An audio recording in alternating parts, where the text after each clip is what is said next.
Welcome, listeners, to www.ironradio.org, the website and podcast for all things strength sports and sports nutrition.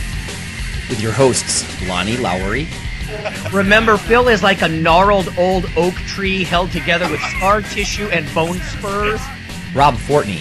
And I'm telling you, the pain that I would suffer was beyond excruciating. And Phil Stevens. Do it, Rob. You'll kill all those nerves. Thanks for listening. Welcome, Iron Radio listeners. This is Lonnie Lowry. I'm an exercise physiology and sports nutrition professor of about 20 years. I'm also a former competitive bodybuilder. And this is Phil Stevens. I'm Strength Guild. I'm a strength coach. I'm a competitive powerlifter and Highland Games athlete. All right. That's us. Yeah, it's just me and Phil, everyone, today. Mike is traveling. I think he's doing a grip competition in Finland or something. Yeah, yep, he's over in Finland. I saw his little house, I think. They put up a picture of the house they're staying in. It looks nice. So. Yeah, he'll fit in over there. I mean, tall, blonde, you know. Yep. Okay, we have 3 bits of news. We have 1 piece of mail. And then in the topic of the day, everyone, we're going to talk about alternatives to heavy and when. Because oftentimes you hear, and I don't just mean accessory work, but oftentimes you will hear, you know, minimalist kinds of concepts or people train too heavy. But they don't often, or not always, discuss when. You know, what is it appropriate, that kind of thing. So, but I digress. Let's get to some of this news first. I'm going to start with what I guess you could consider an outrage piece. I know I did this the other week, but this was given to me by a colleague from USA Today. Strength and muscle sport news. Athletes turning vegan to gain an edge. So, I don't know if the listeners are like this, but I'm like rolling my eyes immediately at this, at the lead, right? I'm not saying that you can't go vegan at some point in your career. People know that that's kind of our opinion, I think, you know, but, so let's see, it says here, this is by Scott Gleason. It says, Alex Morgan remembers athletes sporting milk mustaches in ads when she was a kid, reinforcing the idea that she needed protein from animals and dairy products to be strong. And it goes on to say, I'm not going to read the whole thing, of course, Morgan's Orlando Pride teammate and her husband basically showed that they could thrive while eating vegan. And then it goes on to say that she became vegetarian August of 2017. If anything, it makes me stronger and helps with fatigue and recovery, says Morgan. Well, I think this kind of portrays a fundamental ignorance, I think, about what a complete protein is. Usually, animal proteins are complete. And even of the complete proteins, right, there are some that are better than others. And whey is at the top of the heap. I mean, in fact, just a plug to the National Strength Conditioning Association, but in just a few weeks, I'm going to do an online seminar for them. And one of them is, how can you work around being a vegan, right, with your protein sources and that kind of thing if you want to make gains. But it's considered more of a workaround, right, because plant proteins are usually incomplete, at least individually. It doesn't mean you can't put them all together and hope for the best and get some pretty good results. But to gain an edge over dairy proteins, that's absurd to me. I mean, there's very clear research out of Stu Phillips' lab from years ago that, for example, one study sticks in my mind that they give soy protein after workouts, and statistically it wasn't better than 0. I mean, statistically not better than 0, that's pretty damning, right, compared to something like whey. It does say meats and plants, what's really healthy. Cale Shanahan, a nutrition consultant for the Lakers, Yankees, and Packers, says plant-based meat is toxic. Now, my opinion is that this is too wrong. Like, plant-based, if it's made out of beets or peas or something, it's not toxic. Let's not overstate this. The problem is, my wife was kind of listening to me bitch about this, is that a lot of these things are individual opinion, right? And that's a very weak form of evidence. You have to go and see what studies say. Shanahan instead believes animal meat on the bone and animal bone broth can bolster digestive health and relieve joint pain. She's into the keto diet, it says, as well. So this other person that they're talking to, this Shanahan, I don't disagree with that. I mean, I slam some bone broth as a cheap bastard way to get my collagen, really, you know, and I do think it probably helps my joints a little. I've got some pretty wrecked joints these days. So, but the whole title, right, athletes turning vegan to gain an edge, I just think that's incredibly misleading. And like I said, a lot of this stuff is based on personal opinion. I strongly doubt that she's stronger or has better recovery because she's avoiding complete proteins, right, from whey and casein and stuff like that. So she's gaining an edge on the media. She's getting more playtime. Right. She's gaining an edge on. Right, so. Exactly. She's gaining a marketing edge for herself in social media. Yes. Anyway, and you know, I'm not saying she doesn't believe that, right? There's a lot of people who are gurus, and they're not just financially driven. Sometimes they believe it, but I mean, that's the B word, right? I'm always telling students in research classes, conclude, don't believe, if you can follow me there, right? So think about it and make a conclusion. Belief has its place in life, of course it does, but not with things like this. Anyway. So I felt like that was an attention grabber. So a little bit irritating to me because I think it spreads misinformation on both sides. But again, you know, there are legitimate research-based sources like that. And maybe I'm sensitive because I just recorded that talk for the NSCA on this, right? And by the way, the short answer is you can, in fact, do this. I don't think I would do it from childhood, right? But mid-career, Phil, you and I, we've talked about this before. Mid-career, you can switch and you can make do. As long as you eat a large variety. You know, you have grains in the morning, like your oatmeal and stuff in the morning, and then you have beans for lunch. As long as you mix it up throughout the day, the plants that are individually missing certain amino acids, they're going to have each other's back. The old concept of complementary proteins is a little archaic, though, as far as you got to eat, you know, beans and grains every meal together. And so if you are vegan, just really look for those better, higher protein sources like beans and legumes and nuts, you know, and eat the biggest variety you can throughout the day. But an edge, doubtful. I mean, maybe an edge compared to a Big Mac and French fry diet, right? But that's an unfair comparison, probably. This next one, Phil, you'll find this funny because you're eating up, right? Oh yeah. Body mass index may impact taste perception. I just thought this was funny. Professor Linnea Polgreen from the University of Iowa and her team just did a study of 290 adults, okay, and they were of different body mass indices. So 161 had a normal body mass, so basically in the low 20s, body mass index. There were 78 in the overweight category, so that's basically a body mass index in the upper 20s. And then 51 were obese. And from a body mass index perspective, that's a BMI over 30. For what it's worth, mine's still about 30, and I'm not even that big anymore. And I bet yours is over 30. Yeah, I'll tell you. Go ahead, and I'll tell you what it is in a minute.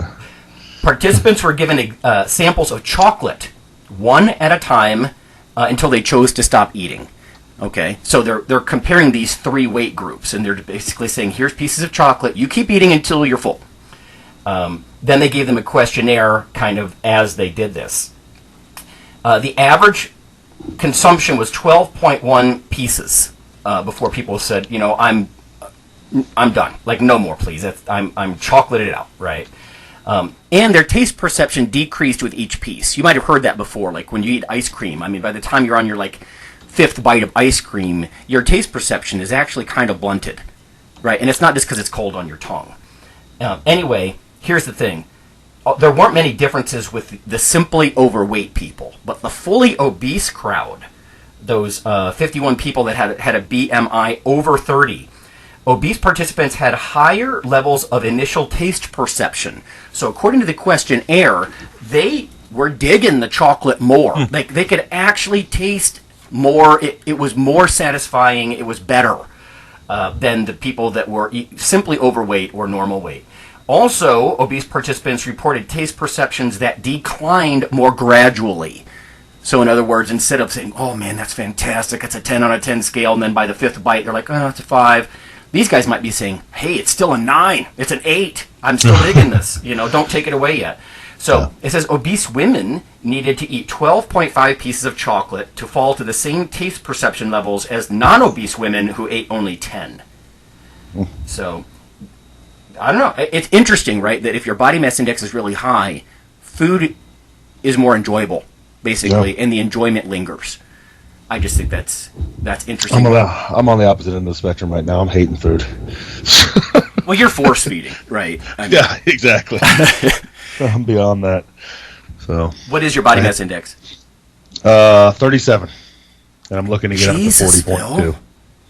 Oh my God! Yeah. So numbers only over 30, and you're obese, and of course we've all bitched about paying, high risk insurance and stuff like that. It's like, this is intentional, and you're not thinking about body composition at all. Like, you're just ignoring the fact that most of this is muscle mass. Now, not all of it, of course. Yeah. But. Yep. Anyway, I thought our listeners might be interested in that. But so it does beg the question: if your body mass index is artificially elevated for a relatively temporary period, like you drop weight certain times of the year. Is food tasting better to you? Like you said, because you're forcing the issue. Maybe it's not. So I don't know if that's going to apply to our listeners or not that have a high body mass index just because they're jacked. It has to. I mean, I don't know. Because I don't even. Like yesterday during my third lunch, I was like, I'm done with this. I'm over it. Yep. But I got to eat this damn burrito. So it's bad. Another burrito. Yeah. People, when I hear them brag, and I think our listeners heard me say this over the years, but when I hear them brag about how much they eat, and you hear like, was it Phelps or one of these swimmers or certain bodybuilders say, I eat 12 to 15,000 calories a day. That's highly unlikely. I mean, I always joke you'd have to eat with a snow shovel and sit on the toilet all day long. Like you'd be nothing but a digestive machine. Now don't get me wrong. If you're drinking the calories and you're doing it with really high fat, Big Macs or something, you could probably do that. But if there's no way you're going to do that with I'm not going to use the word clean diet, but a diet with variety and fruits and vegetables, and it's really hard to get that high. Yeah. To your point about the burritos, when I was in San Diego trying to gain weight, I was gaining almost, oh my God, I think I was gaining more than a pound a week. And to get to 4,500 calories a day consistently, I was eating things in half a dozens, right? Just to put this in perspective. So 4,500 calories a day, I'd have 6 bowls of oatmeal, 6 cups of milk, and 6 pieces of toast. For lunch, I'd have 6 burritos. I mean, crazy shit to get to that level of calories. If you're going to also include some, fruits and vegetables and beans and other stuff. Yeah, and the tough part, too, is like everybody that says, I could eat that much. Okay. Well, do it today. And then do it tomorrow. And it's not doing it one day. Anybody can do it for one day. No doubt. It's when you're 3 months in and you're still doing it, like every single day. One day's easy. Anybody can just overindulge for a day. I mean, look, it happens every Thanksgiving. But have Thanksgiving every day. and tell me how you feel about it. Oh, dude, make a T-shirt. Thanksgiving every day. So it's like, I'm just done. Totally. So, Saturday's my day, though, man. I don't have to wake up and eat because I can't eat like that before I train. So at least like from when I wake up to about 1, I don't have to eat that much. Oh, right. I go do my heavy squats and deadlifts, and sorry, that ain't working. Yeah. So you're enjoying that, like low intake. Oh, it's like it's my break. It's funny. Yeah, there's no doubt about the consistency. In fact, the reason that I was doing that when I was living out in San Diego, I mean, I was bodybuilding. I was trying to gain weight, but I was in a behavior management class, and we had to do a behavior change project, and mine was to consistently eat 4,500 calories for 12 weeks. And I'm telling you, it sucked. Yeah. And I'm not pretending that's anywhere near what you or what Fortress used to do, and it's not fun at some point. It sounds like a blast. Yeah, and like you said, for a day, it's awesome. Yep. It's the consistency that wears on you. One more, and then we have a bit of mail. This just came out here. I guess it came out in July, so it's a couple of weeks old. High-protein diets for the treatment of type 2 diabetes, a systematic review. Now, the reason I'm bringing this up is because a lot of longtime listeners know that we have an ad at the middle of the show, And it's about that big protein book. Phil's on the cover, and I wrote the protein safety chapters, and I was debunking that protein hurts your kidneys if you're healthy. And this is whether or not protein harms your kidneys or your heart, even if you have diabetes. So people with type 2 diabetes are usually ones, especially if they also have hypertension, that dietitians will withhold protein from, because you can actually have more damage markers in your urine. Because your kidneys over time, if you have high blood pressure and diabetes, your kidneys are changed. I'm not going to talk a ton about the basement membrane and the glomerulus and all this kind of stuff, but your kidneys get kind of thickened and gummed up a little bit, so you don't want to overtax them. But that's not true of healthy people, and apparently it's only true with combined conditions, like if you're hypertensive and diabetic. Because let's look at diabetics. Just let me point this out to everybody who gets ripped on for, you meathead with your protein intake. Diet has the potential to be a powerful, cost-effective tool for treating type 2 diabetes. This includes high-protein diets that have shown promise. So they did a systematic search of the literature. They found clinical studies of high-protein diet patterns, and they simply defined high protein as greater than the typical diet in the U.S. So the typical U.S. diet is 16% of your calories from protein. So their average, I think, was 30% protein intakes. They looked at 21 independent articles, right, studies that met their criteria. And by the way, this is by Malaeb and colleagues, Malaeb, Advances in Nutrition. The bottom line here, there were no consistent beneficial or detrimental effects of high protein diets on renal or cardiovascular outcomes. So again, this is even in diabetics that are at greater risk of having problems. No detrimental effects. Evidence was insufficient to recommend any one type of protein, either plant or animal, over the other. So that's very interesting stuff. Spanking new, cutting-edge research that higher protein diets at 30% of all your calories, that's a good whopping amount of protein, not going to hurt your kidneys even if you have diabetes. So Now, you might say, oh, Lonnie, that's confirmation bias. That's what you want to hear. But this is not the single exemplar, right? There's lots of papers like this. This comes back to, I always lean towards the practical side because that's where I live. And us as practitioners have been doing that for a while. I can tell you a handful of people that I've helped, I guess you'd call it cure type 2 diabetes, by doing exactly that. Yep. Let's go high protein, low carb. And guess what? Pretty soon they're off their meds. Yeah. And their doctor's like, oh, how'd you do that? Well, so. Yep. I got them off the high fructose corn syrup and the corn flakes. Yeah. They quit eating ho-hos and start eating more vegetables and meat. Yeah, totally. I agree. So. And you're right. Something on the order of like 85 or 90% of type 2 diabetics are overfat, right? Yeah. The two go hand in hand. So telling them not to eat protein, which is the most metabolically boosting, highest satiety, fullness inducing of all the macros, telling them not to eat that is really detrimental. I mean, that's kind of stupid. So, okay.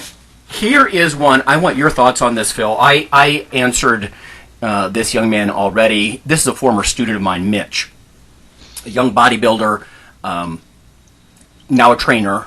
He says, I've been listening to countless podcasts, IronRadio included, and doing extensive research, and maybe more obsessed with our field of exercise science than even my days in Grand Old College.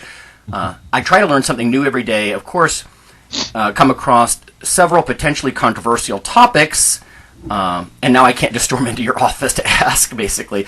Obviously, I love exercise and all the many benefits it brings to the human body, but I understand there has been a study done where one population only diets, the other population diets and exercises. I also understand that caloric expenditure is related to our basal metabolic rate, thermic effect of food, etc., and that can basically BMR and thermic effect of food outweigh the calorie burning from exercise alone. So my question is, in weight loss clients, so not bodybuilders or powerlifters, but in just weight loss clients, is exercise really necessary if simple weight loss is the main goal? It says, example, with a morbidly obese client whose knees and ankles could potentially be in terrible shape, and maybe not be prepared for certain movements? Should exercise even be prescribed?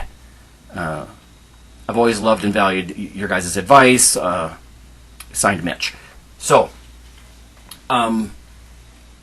my 2 cents essentially was, it's true that exercise by itself, it's not even going to put a dent in that giant bagel you just ate, right? I hate when the media makes exercise look like anti-eating. How long do you have to jog to get rid of that muffin? That is not the point of exercise. It's not why Phil opens his gym every day. He wants to get adaptations, right? Training results. People change from the subcellular level all the way up. So you actually become a better fat-burning machine, right? More mitochondria, more muscle mass. Those are the reasons you exercise. It's not simply a calorie deficit-inducing thing. So even in only weight loss patients, I think exercise is critical, and I know he's referring to a study. I'm picturing the graphic in my mind. This was from, like 2 decades ago, where they had some people just diet, and they almost all rebounded in short order. Because the magnitude of change is great when you restrict diet, but the duration, right, the longevity of the results is poor. With exercise alone, the weight loss changes are more modest. They might only be a couple of pounds, but they're long-lived, right? So when you put these two things together, you get the dramatic magnitude of change from the diet, but then you get some of the sustainability from the exercise. Mm-hmm. That's kind of what I was saying to him. But what are your thoughts about this, Phil? Yeah, I agree. Even with that morbidly obese patient that might be dangerous, well, we're going to find something for them to do. So here in 50 pounds or 100 pounds, when they are able to exercise more, we've already set that habit in place of the exercise, even though it was doing simple things. But, we want to get that habit in now. And, I've had some clients that are big, 500 pounds plus, and there are a lot of things we just can't do. But we do other things, and I try to make it fun too, and that's a big part of it for me, is making it. I try and make this stuff enjoyable for my clients. We find what they like, because people tend to stick to it longer, and that's why people are like, well, what do you coach? Well, I coach what you want to do. I'm not looking to turn everybody into powerlifters. That'd be awesome if they did, because I love the sport. But I'm not blind in that some people just don't like it, and that's okay. So. Yeah, I agree. And, you can't deny that our bodies are built to move, and they are happier when we do so. Oh, yeah. We release all kinds of endorphins and hormones and that just better us for losing weight. And, I don't know, you don't want to be that 80-year-old man that falls down and breaks a hip because he's never moved. Right, right, yep. It's going to add to your health later on in life. There's more to health than just losing weight. Yeah, good point. Yeah, I would think that some of these guys, you're trying to avoid dysfunction, right? Why are you trying to lose weight? Yes, cardiovascular health or longevity, but also people who are really just big, and obese from body fat, they're much more dysfunctional, right? Like strength, range of motion, endurance capacity. Life is harder. It's harder, and you have a much heavier load to move around. So, exercise just for the functionality. That's a good point. Yeah, it's just for being able to traverse this world. Right, yeah. What if he loses 100 pounds and wants to go climb a mountain? Well, he better have some exercise in. Right. Things like that. You're going to want... Generally, people lose weight and they become more active. Is generally what happens. Right. No, that's a good point. We've both seen people who... they didn't have a high body mass index, right? They were in that desirable, 20 to 25 range, lower 20s on body mass index, but they looked very flabby with no muscle mass. We've all seen that before. It looks like somebody that could walk up and you could plunge your finger up to your second knuckle into their thigh or even their arm, and they're not obese, but they're just, their body composition is very poor. They have no muscle mass. No, no tone. Anyway. Yeah. And this is the age of athletics, kind of. We've moved away from that age of bodybuilding, this and that, and we are very much exercises in this age of what can you do. And it's kind of a neat thing. It's a neat place to be. And it'll never move away from looking good, too. But that's not true. The sole goal right now with much of the exercise field. Right. It's I want to look good and be able to perform well. Phil, it's kind of a neat place. Was that you that said we've kind of moved into extremes where now people are either miserably unfit or very athletic. Oh, Yep. Is that you? Yeah. And there's not many in the middle, it seems. No, yeah, we have and a lot of our lifestyle now is what created that. Like a lot of my higher end athletes, they have jobs that aren't very strenuous. So they're able to train really hard. We have this abundance of readily available calories. They're able to eat really big. Yep. And then they have a job that allows them to rest and recover. Mm-hmm. So, but those same things, the rest and recovery jobs and this abundance of calories is also what's making people morbidly obese. So it's just how you're implementing it. Oh, good call. Yeah, as the underlying mechanism, right? Yeah. I mean, we're not out plowing fields all day anymore. Mm-hmm. But everybody's eating like they were. Right, that's right. Especially here in the Midwest, that you grew up and, well, Grandpa used to eat that, so that's what we got for breakfast. Yeah, but Grandpa pulled a frickin', he was lugging wheelbarrows all day and crap like that. Yeah, digging ditches and, Yeah, and you're not. You're punching little numbers on a keyboard. Right, yeah. So... No, it's a good point. It's, and I know you've said it before, it's a unique advantage for lifters that we're in this hyper-calorie rest environment, because if you do pull the trigger on even minimal training, if the stimulus is sufficient, that's all just recovery, bro. Mm-hmm. Yeah. So it's kind of a weird place to be in. But the other thing related to the study that I just read was, if it's true that even the high body mass index of our listeners, foods taste better, that kind of feeds the fire even more. Like you said, there's excess calories being provided. Well, as you get bigger and your body mass gets over 30, maybe all that shit tastes even better. Yeah. And it just encourages hyper intake, and you end up with these, 300-pound behemoths where that used to be very rare. Mm-hmm. Well, I mean, look at the Brian Shaws and Halfthors of the world. They would not be around without just abundance of calories. You just can't be that right big, on. Without it. Totes. It's impossible. So even the pro bodybuilders now, to be like 270 and ripped, holy crap. Oh, right. Yeah, it's pharmaceuticals, but the calories underwrite all that pharmaceutical mass. You still have to have, we could give somebody all the pharmaceuticals in the world without the calories, they're not going to look that impressive. Right. No doubt. If they ate like family dinners like I did in the 80s, sit down and you have a small piece of meat, some green vegetable, and a starch, that's not going to, 3 times a day, right? That's not going to make a Halfthor. No. So. It won't happen, so. Okay, well, there's the news in the mail. Let's go to break. Afterwards, Phil and I are going to talk about alternatives to heavy and when.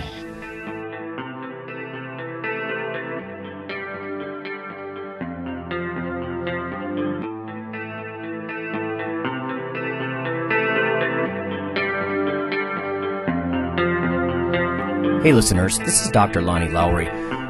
If you've ever had anyone critique you on your protein intake as part of your weightlifting lifestyle, oh, you poor meathead, all that extra protein is going to rot your kidneys or weaken your bones or dehydrate you or give you gout or who knows what. There is a book available. You could simply Google CRC Press and Lowry. And what I've done is reach out to experts all over the world and create a book, a single compendium that you can hold up and say, this is why I consume extra protein. This can be very valuable when you're being quote-unquote educated by various professionals on the topic. There's an enormous amount of literature in this book on the safety, the effectiveness, how protein works in cells, the history of protein and weight trainers, much more. So again, please check out CRC Press and Protein and Lowry. You can just Google that, and I do, full disclosure, I do make a small single-digit royalty on the book, but that's not why I did it. I did it so we can all have something, our particular population, to both defend what we do and to inform our nutrition and our eating. Thanks.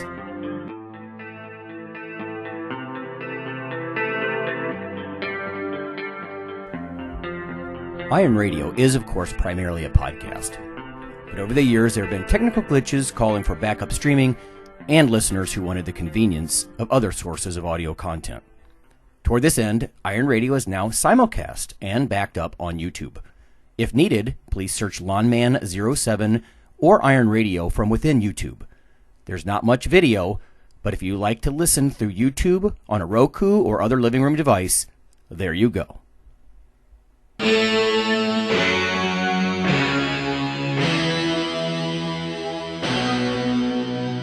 Like your weekly fix of Iron Radio? In addition to being a popular institute on iTunes, we are also on email. Simply go to www.ironradio.org and sign up for the voluntary email. You'll get a once per week email, no more. That's little more than the show notes and a link to the audio. So go for it.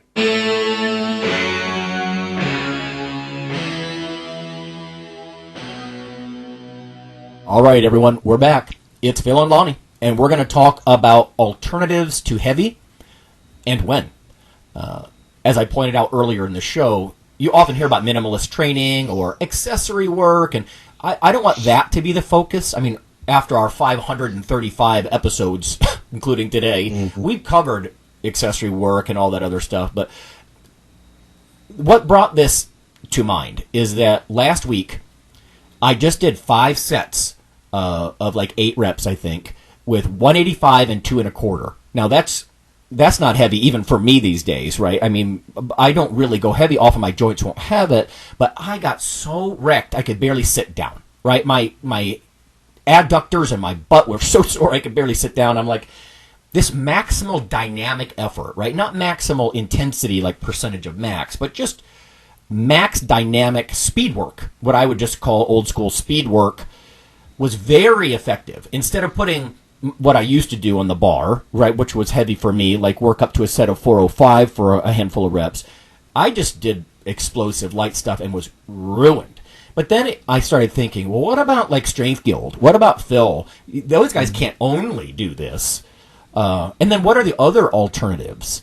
So let's start with that, Phil. Like maybe 1 or 2 alternatives to going heavy, and then when do you employ that? Yeah, most definitely. I mean, the speed work you talked about is a good one. Another one would be tempo work. We'll do that. Can you describe that? Where we're going to control the tempo. So, like, I'll often prescribe like a 4-1-0 tempo or something. So 4 second eccentric, 1 second pause, and then a fast concentric. Okay. Yep. So type of thing. Or sometimes it's like a 4-1-4.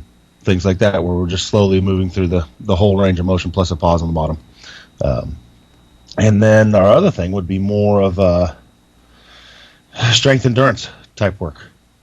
So where we're doing, strength work over time type of thing. For, it's not maximal effort. It's not really dynamic. It's just, let's see how much work we can get in this amount of time. Just volume? Type of thing. Okay. Yeah, just volume. Oh, yeah, for sure. So just doing volume work. Those would be the 3 most often that we do. And because the speed work one, I kind of push. It doesn't come across sometimes. It's poorly accepted at times by people, but I try and push that like we're always doing speed work, no matter what. I want people going fast. But there are times people don't get it. So yeah, we'll do just work on it. Normally, young people, meaning young to training, or people like us that are getting older.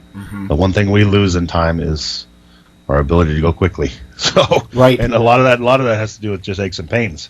But I know in myself, like I've never been a fast lifter, but I'm much slower than I was before. I'm even more of a grinder than I've ever been. Interesting. What I was going to suggest was I'm thinking of a classic figure in an old NSCA book where it basically says if you don't train for acceleration and velocity, it doesn't just come because you're grinding with heavy loads, right? Yes. And case in point, and I'm going to withhold his name, but there's an older track coach at the university, just a hair younger than I am, but when I was doing a lot of that caffeine work and we were basically jazzing people up on a couple packs of Via and then doing speed work, essentially, right? With 30 to 50% loads, how fast can you move the bar? he and I, even on the decaf day or the water day, right, where caffeine was not part of the picture, I think it would really disappoint a lot of the young football players. But because he and I always do speed work, like our whole careers, we were faster. You know, if you look at like the first 200 or 300 milliseconds of an explosive lift, we're outperforming these young guys. And I'm thinking, you guys need to do more speed work as part of your team training, right? Because the old guys are out exploding you. Like, not 1 rep max, right? But there's no doubt, because, he's he's a field coach. And I still do speed work. I partly rely on that actually more than ever now because the heavy loads are they're too hard on my blown out knee and my, bad back and everything. I sound so old. But it was interesting that it was a real world example of that textbook graph, right? The people who do speed work really do explode better out of the hole than people who just lift heavy. Yeah. So. I agree. I mean, you got to train that or you do lose it. I mean. Yeah.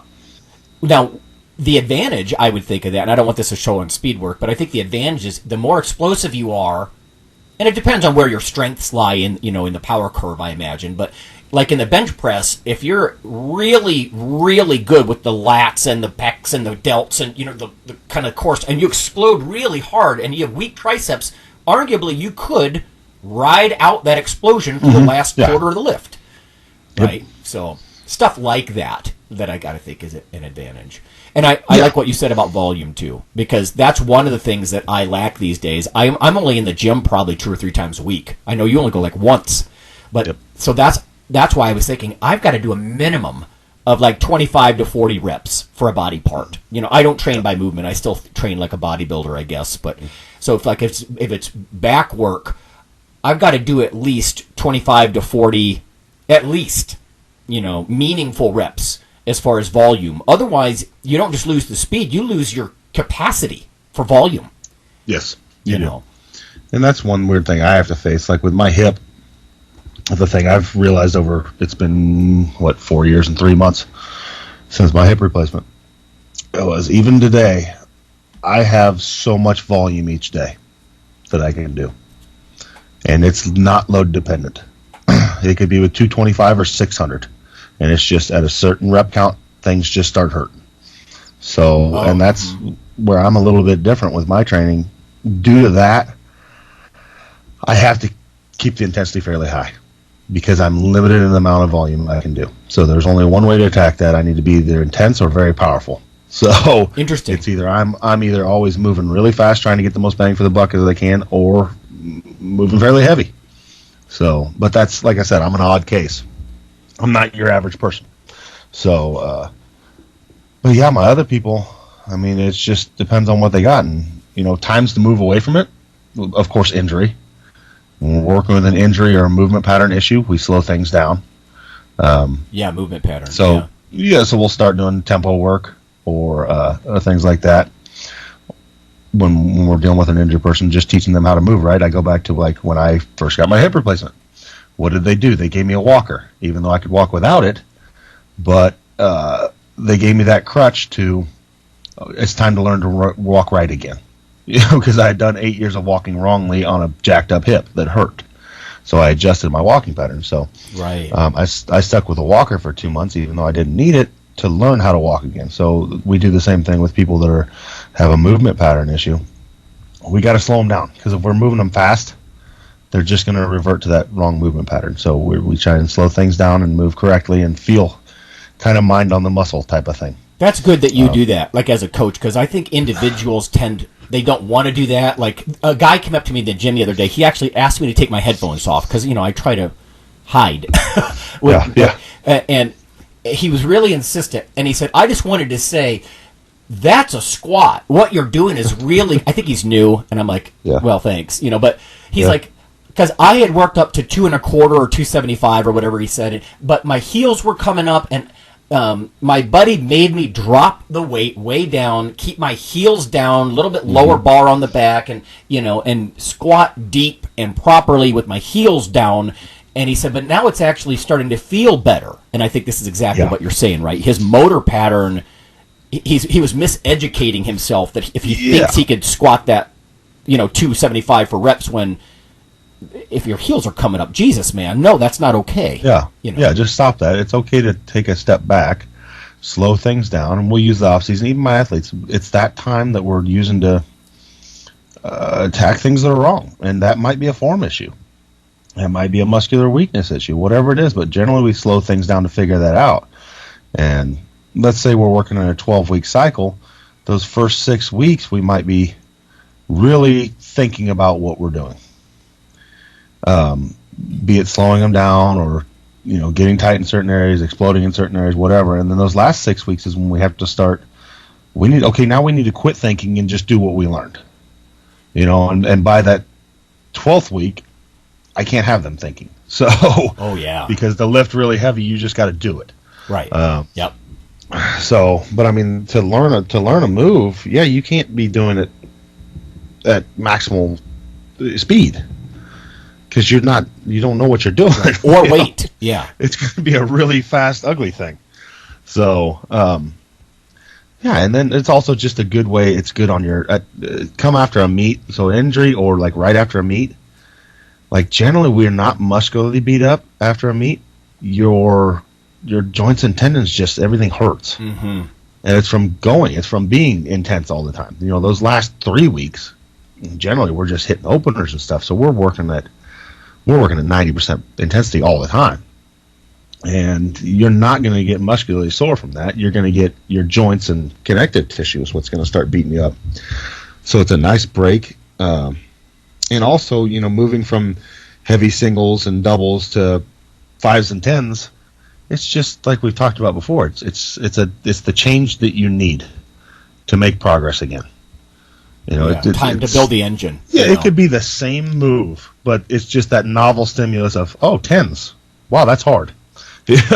Yeah. And it's time to build some connective tissue up again and things like that. People forget how important tendons and things are. But, if you're pushing intensity all the time, they're not adapting. They're just getting beaten up, unlike a muscle.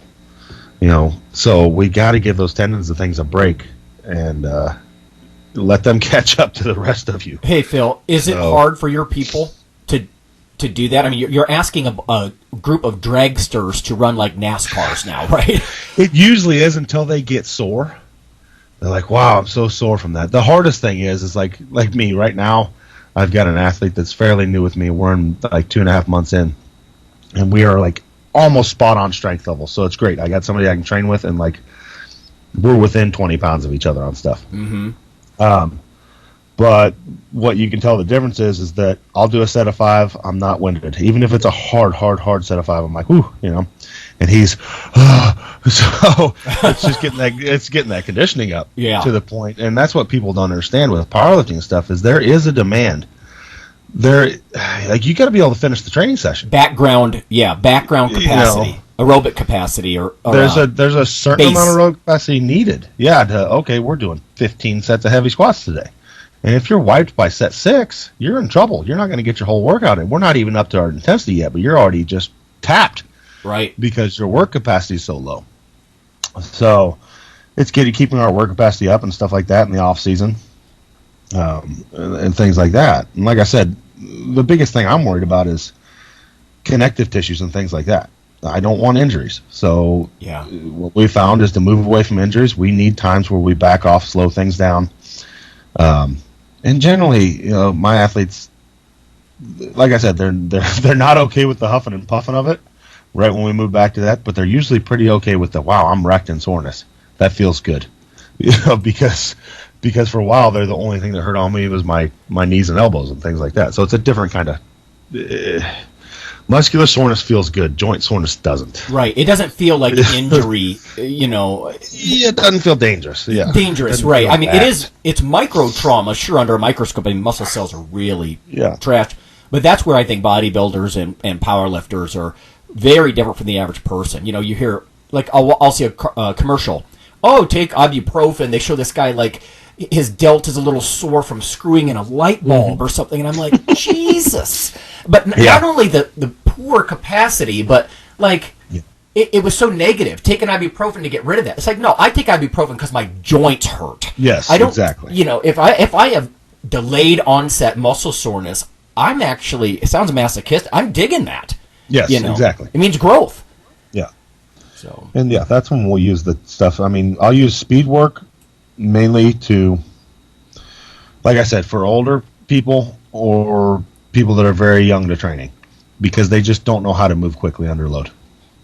Or for the young people and for the older people, we're just trying to preserve that ability so that we lose in time, So that's the main reason I use that. And like you've talked about, we're able to get the training stimulus without the joint beating up load. So that's another positive to it. But other than that, we're using speed all the time. Like when I go in there today, I'm going to work up to a hard set of 3, but my whole work up that is going to be blowing it up. Yeah.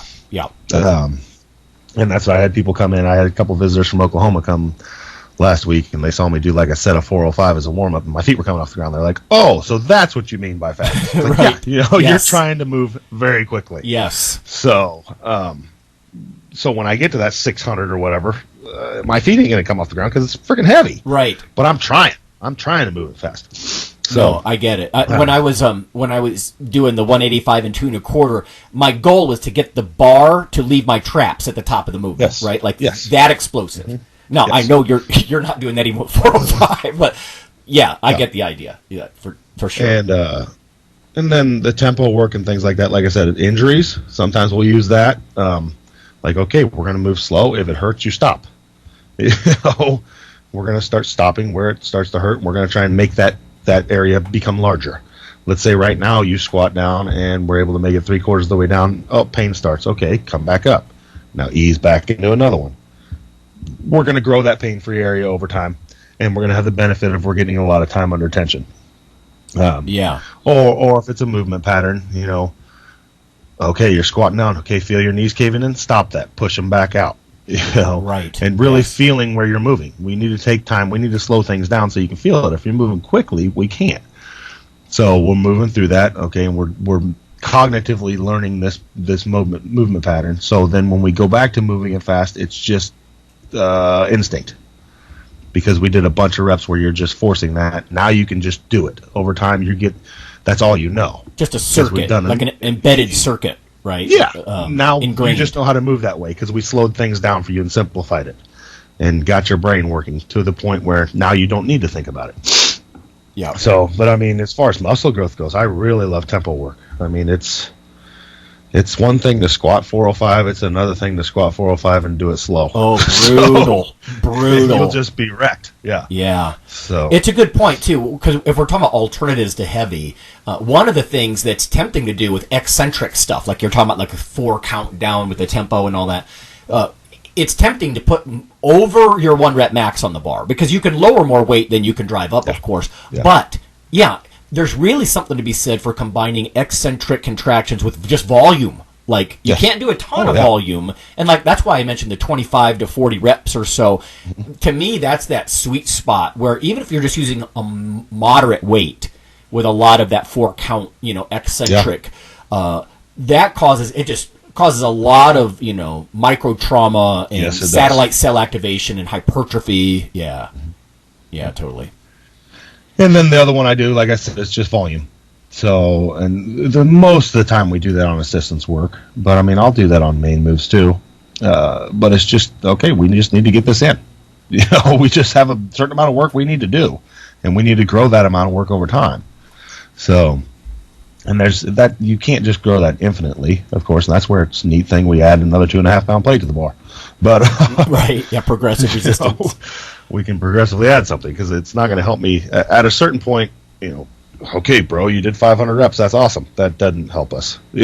Right. Yes. So we need to, with the athletes I'm working with, it's usually we need some strength component. So absolutely. But yeah, that'd be the main ones: injury, recovery, and speed. I don't even know what the first one. Just the times that. Like off season for my strength athletes is all about just building the engine. That's what it's all about. Yeah. So. Okay. Well, there you go, everybody. Just some thoughts on alternatives to heavy and when you would do it, because you're not going to do it all the time. Like, I can't imagine you doing tons of volume and conditioning work a month before a meet. No. You know? Yeah, no. Stuff like that. So. Yeah, and that's like where I'm at now. I mean, right now I'm doing a lot of workouts where I have a timer and I go 10 minutes and I just don't stop. But that's going to stop here, and like that's going to stop when I get closer to me, because that just doesn't relate to what I'm trying to do. And my energy needs to be spent on that once I get to that point. Right. You know, I'm 5 weeks out. Okay, 99% of my energy needs to be spent on you're about to squat 800. So yes, yep. That's where it needs to be set. Specificity. So, yeah. But all this leads up to that. You know, all that goes into that. I mean, my people, we spend, when we're talking pure intensity, I would say 75% of our training cycle is spent at 80% or under. Wow. So that tells you how much time. I mean, we're not spending a whole lot of time at 90% plus. But what we're trying to consistently do is make that 80% bigger.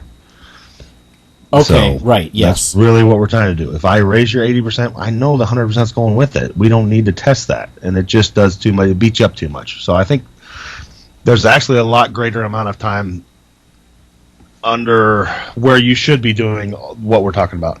Speed work, volume, right. tempo work, things like that. It's really the vast majority of your time. Right. It does make a lot of sense. Employing stuff like that. Right. I mean, if you can do 8 reps with what used to be like your opener, then you by definition are much stronger.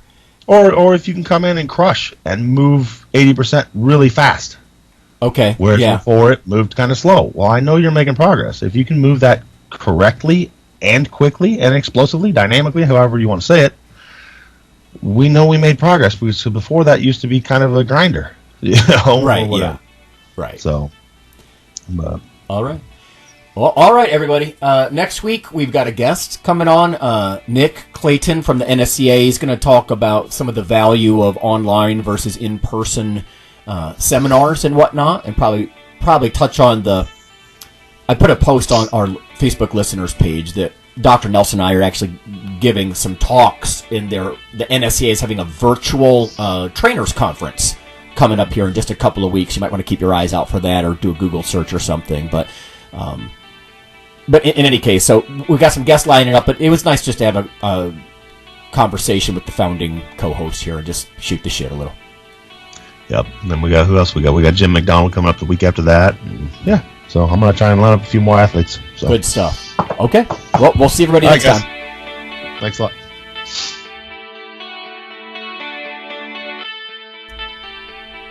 Hey listeners, have you seen the store at IronRadio.org? There are 3 halls in the store. One for Phil, one for Fortress, and one for myself, Dr. Lowry. And they're thematic. So you can go into our Halls of Iron store and choose based on your goal. If you need something to learn or read or something nutritional, you can look in my store, Lonnie's store. If you want something about injury prevention or competition, then take a look at Phil's Hall of Iron. And if you want something about motivation or daily training, Fortress's Hall has what you're looking for.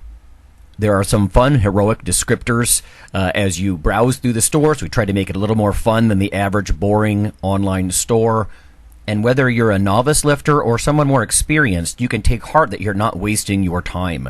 The things that we put in each Hall of Iron are actually based on our own recommendations. Protein powders that we know to be good, knee sleeves, wraps of some kind, things that Fortress uses in his own training.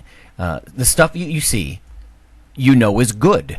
This way you don't waste time.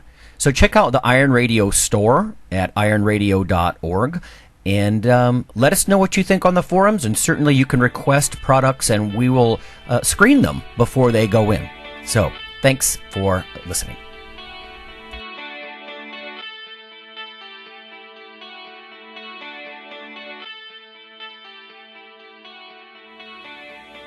Iron Radio is accepting donations. If you like what we do, the professors, the scientists, the bodybuilding show promoters, the athletes themselves in powerlifting and bodybuilding, please consider making a donation or maybe buying something from the IronRadio.org store.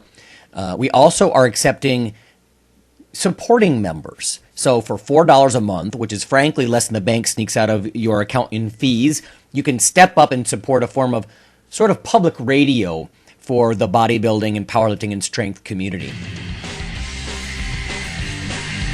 The Iron Radio podcast and all of the audio on ironradio.org is for informational purposes only. If you're interested in starting a diet or exercise program, it's important to check with your physician. Also seek the help of registered dietitians, athletic trainers, and qualified exercise physiologists in order to make the progress that you need.